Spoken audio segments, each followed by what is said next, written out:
puslīdz viss ir sataisīts. Nē, nu, mēs esam 42 cilvēki šodien. Zviedrijākais Jāņus svinēja akas tipa kurtūpu. Ugunskurs ir tava augstumā. Malciņi te priekš visiem ir nolikti, vienmēr pieejam visiem. Arī svešajiem. Katru gadu atjaunojam taku apkārt Mazam Ansim.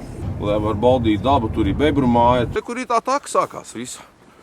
Te bija viens traks mešs. Te ir no Rīgas ir atbraukuši cilvēki. Viņš atbrauc gadā 1 reizi vai 2 reizes. Viņš atbrauc 1 reizi pastrādāt uz šeit, 1 reizi pamakšķerēt, bet viņš jūtās šeit piederīgs, jo viņš ir savu darbu ielicis te.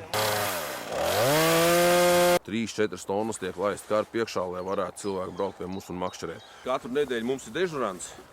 Un dežurantam ir svētdienā obligāti noteikts, kad ir viss dīķim redz riņķī, kad ir balti maisi.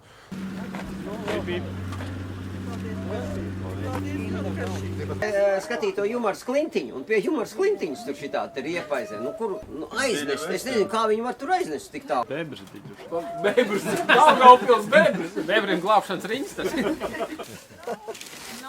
Gribas pamēģināt tā grāvjāt? Paņem. Bet, kad ņem tev uzreiz riktīgi pāris netrēdzi, ne? Labi, tur pat liekas smuki. Tā pārbauda, lai neapkrītis riņķī.